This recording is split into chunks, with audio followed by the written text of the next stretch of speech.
Scientific Investigation, page 1, number 2, Process Skills.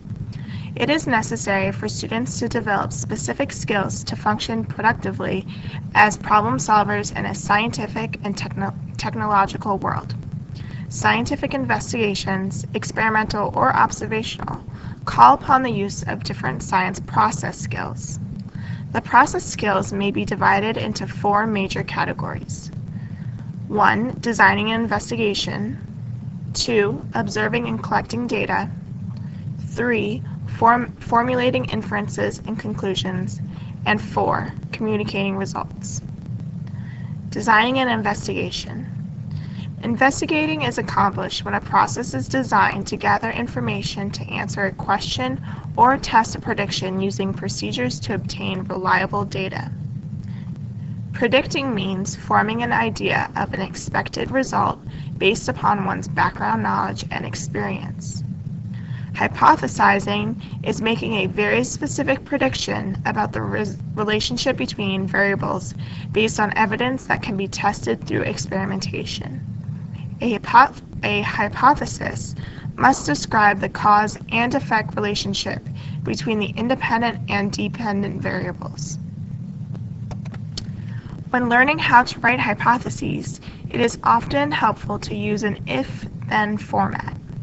This format is not required. However, example number 1, if the level of carbon dioxide in a plant's environment is increased, then the plant's growth will increase. 2. As the number of earthworms in a cubic meter of soil increases, the pH of the soil will decrease. Identifying and controlling variables involves manipulating one factor to investigate the outcome of an event while other factors are held constant.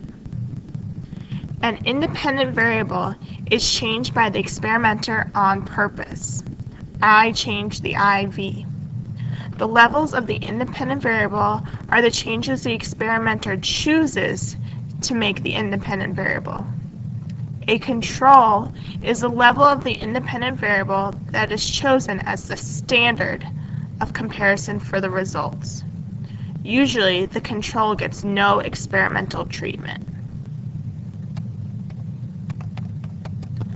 Repeated trials are done for each level of the independent variable to reduce the effects of errors in the data. The results are stated as the average of the trials. The dependent variable responds to the changes in the independent variable.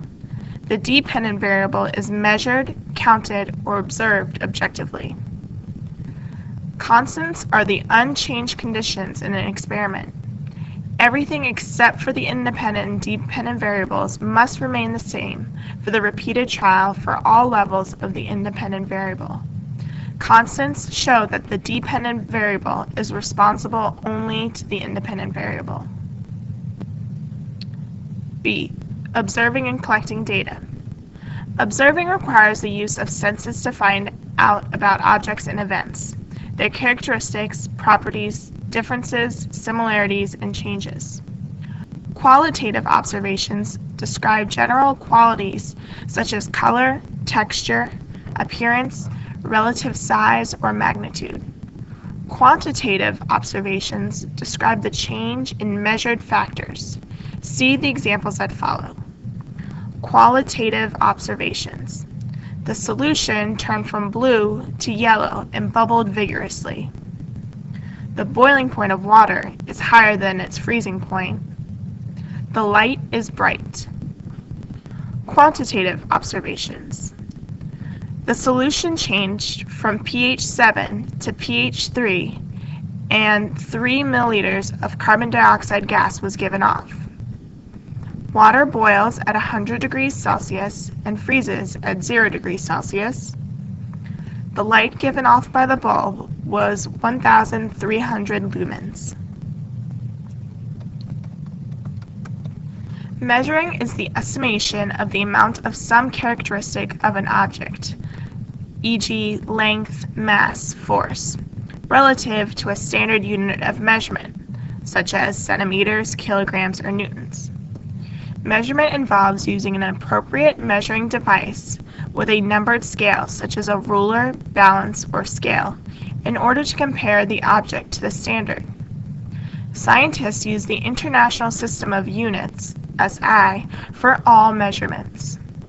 Measurement scales are read to the nearest marked line, and then one more decimal place is estimated. This is done so the measurement is as precise as possible. Note, more information about measuring and SI is given in Section 3C.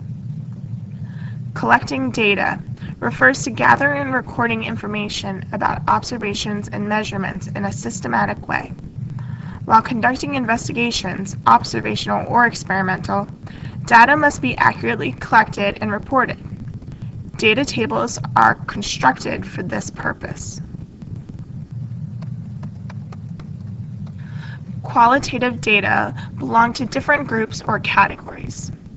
Qualitative data are part of one group or another. There is no in-between options. Examples include days of the week, gender, male or female, kind of animal, brand of battery, color, red, blue, green, grade, ABC, size, and ordered position, such as place in a contest, first, second, third. Quantitative data are collected using standard measurement scales that are divided into equal intervals. For example, temperature, mass, pH, length, distance, time. Quantitative data can be any value in a continuous range of measurements, which can be broken down smaller and still have meaning.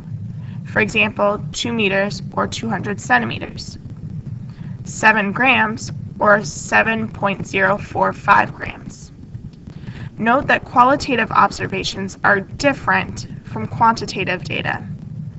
For example, many qualitative observations may be made about the trees in a forest, such as that there are more oak trees than pine trees, or that many trees appear to be infested with bark beetles, etc.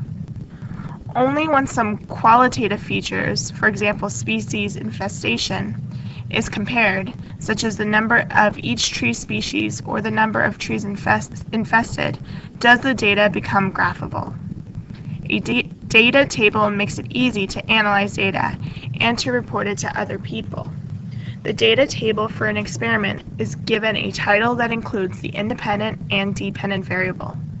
When organizing the results of an experiment, the first column of the data table is often used to record the levels of the independent variable. Columns to the right of this record the results of each repeated trial and often their average.